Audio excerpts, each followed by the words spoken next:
Hello out there, it's me, Erin Holt, the manager of community partnerships at Artistry, and I'm coming at you with another drawing challenge. Let me just say that so far we've been so excited by the response to these. It's been such a fun way to continue to create a creative community between all of us, even though we're separated by quarantine. So thank you.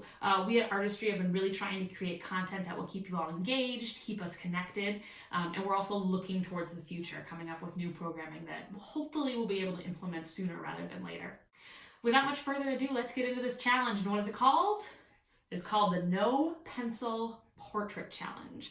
That's right. And what I mean by that is we are going to be using some maybe less traditional media to do portraiture. We're going to stay away from pencils. We're going to stay away from charcoal. We're going to stay away from anything that you can erase. I want you to commit to doing a portrait using strictly mediums that you cannot change after you've laid them down on a page. So I'm talking pens, markers, crayons, maybe colored pencils. They're pretty hard to erase too, but something you can't erase. That's what we're going to be doing our portrait out of. The reason why I want you to do this is because portraiture is often really intimidating. Working with the human body, working with features and anatomy, it really kind of freaks us out because we all know what it's supposed to look like.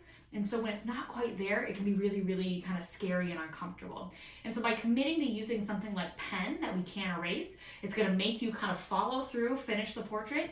And I promise you, you're going to see yourself getting pretty good at this pretty quickly. Hopefully this will also take some of the stress off of you around drawing the human face. I'm not going to let you erase. It can't be perfect. Mine isn't perfect. No one's is going to be perfect when we're using something like pen or marker. There's always going to be a couple mistakes that we can't go back and change. And that is just fine. That is part of drawing. That's part of sketching. That's part of working. Now, as far as where you're going to get your portrait from, you can do absolutely anything you want. If you have a mirror, you can do a self-portrait. If you have a family member who's willing to sit for you, that can be kind of fun. I would also suggest, if you like, to go to some of the museum collections. I went to MIA, or the Minneapolis Institute of Arts, and I just typed in portrait into their search bar, and I scrolled through for a while until I found a portrait that I liked. And I actually found a portrait by a Japanese printmaker named Hokusai, who is a printmaker that I really love. And he did a portrait that I really liked. I thought it was a nice basis. So that's what I'm going to be basing my work on today.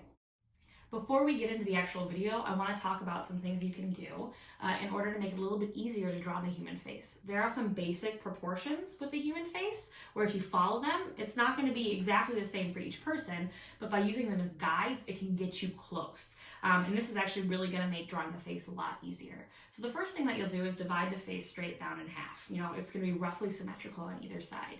The next thing you'll want to do is divide the face in half the other way. And this is going to be your eye line. A lot of times when people are drawing, they put the eyeballs way up here and everyone looks kind of like an alien. I just still do that sometimes. I have to consciously tell myself to move the eyes down. The way you can prove that it's about halfway is if I take my thumb and put it right between my eyes, and then I put the top of my finger right at the top of my skull. Not at my hairline, but right at the top of my skull. And then I take my fingers away, bring them down, put my finger right between my eyes, and my thumb, you'll find it falls right at the bottom of my chin, just like that.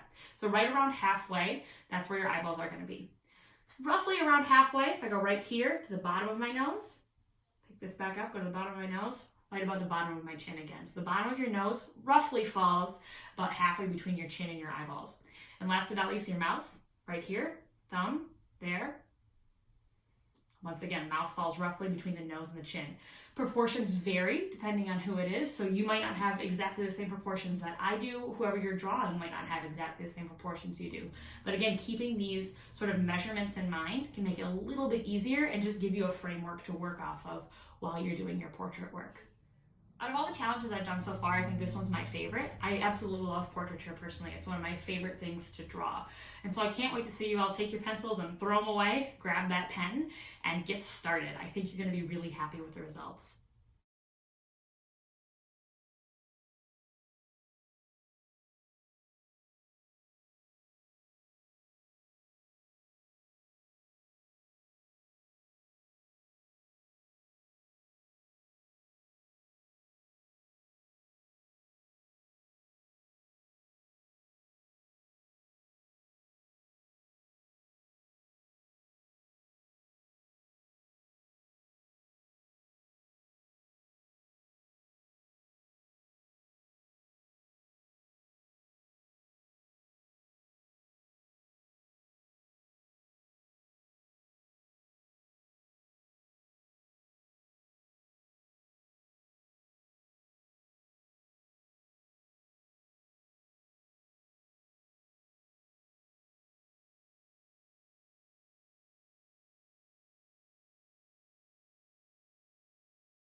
Thanks so much, everybody, for watching. It's been absolutely a blast making more content for y'all, and I hope you're enjoying seeing it as much as I'm enjoying making it.